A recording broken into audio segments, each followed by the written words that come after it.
Thanks for clicking on the video.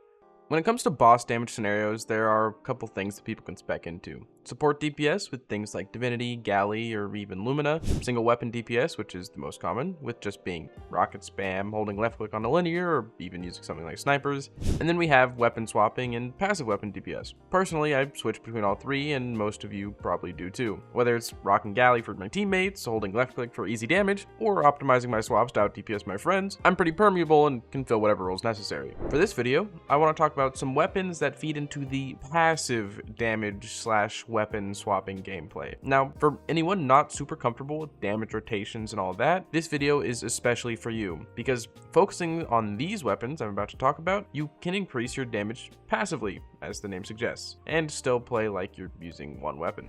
No longer will you be a dad gamer. And the reason why I want to make this video now is because we recently got a new member to the passive damage family, which is of course Dragon's Breath. So today, the three weapons I want to explore are Witherhoard, Anarchy, and Dragon's Breath. Starting with Witherhoard, there isn't a whole lot to say, so we're going to do it quick. Only one person on a team can use it as damage when sticking a target with it. Its damage is pretty good, at 6,383 per tick, with a total per shot of 110,215, and it does have auto-loading holster. Out of all three weapons I'm going to talk about, Witherhoard is by far the easiest and most simple to use.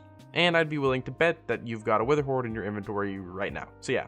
Stick the boss, swap weapons, use abilities or supers, and go to town. Probably cancel a reload with a Witherhoard stick, and rinse and repeat. The weapons you want to use with this can be literally anything, but as a special weapon, you can use any heavy you want, making this exotic the perfect pairing for a weapon that you don't want to swap off of. It also makes bait and switch easy as hell to proc. Alright, that's enough about Witherhoard. You guys probably already knew all that, but now let's talk the new guy, Dragon's Breath.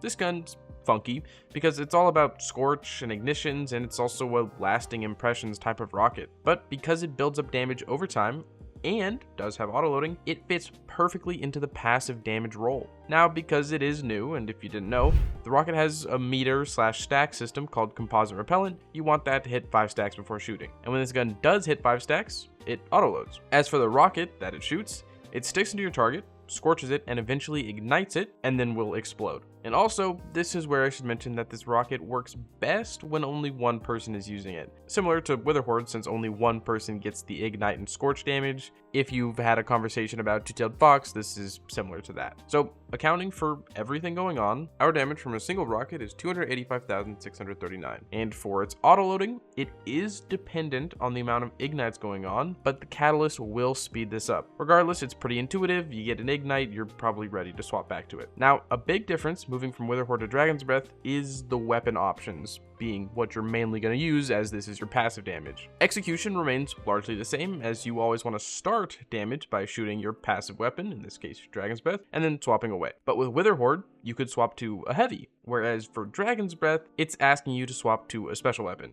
And in these scenarios, you do have lots of options, but we're still going to have to be a little bit more creative. My personal favorites include slugs, rapid fire fusions, and rapid fire snipers. Really, all three of these excel in different areas, so cater your choice to whatever you're doing. Now, a unique aspect of Dragon's Breath comes from the exotic intrinsic that ties it to ignitions. As a passive damage weapon, you can actually turn it into more of a main damage weapon, but really only when you're pairing it with abilities. As you can see, this weapon is hitting near optimal performance when utilizing Apotheosis Veil. All of our abilities are applying Scorch, causing more ignitions, so our weapon is autoloading quicker, which, hey, more damage. But that's just one way to use it. The most common use will definitely be just to pair it with a high damage special weapon, and 90% of the time, that's how I use it. So for anyone who wrote off this weapon this season or hasn't taken the plunge into trying out, I beg that you do. It's awesome, it's a nice passive damage weapon, it's pretty fun, so try it out if you haven't. Now finally, on to our last weapon, and probably my favorite exotic in this entire game, and that's Anarchy.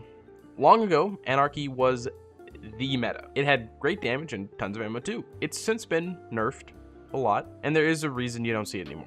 To use this weapon, you shoot 2 shots on a target and then swap away, as you do with passive damage weapons. As for its performance, damage per tick is 10,489, with a total damage for 2 shots being 219,769. So you can see that it's a bit lower than our Dragon's Breath numbers. And usually you can say that each will excel in their own situations, but Dragon's Breath and Anarchy take up the exact same niche. Sure, you could say Anarchy has more ammo, but dividing it out, it actually has less shots compared to Dragon's Breath, since you need to shoot twice. And then you can come to the ease of use. Anarchy does allow multiple people to use it for damage, but then we get to the lack of autoloading holster.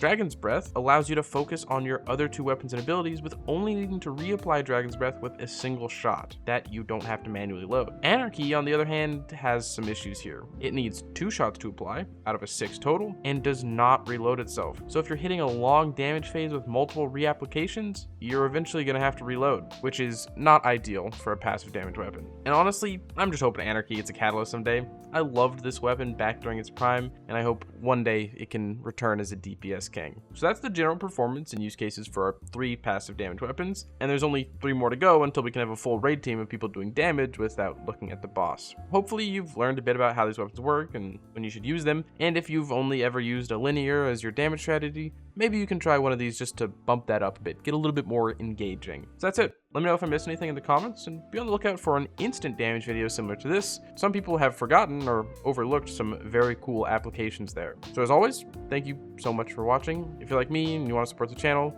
a like, a comment, a subscription goes so far. And if you want to support me but you can't leave a comment, comment down below passive. And of course, I hope you are having a great day, and I hope to see you around.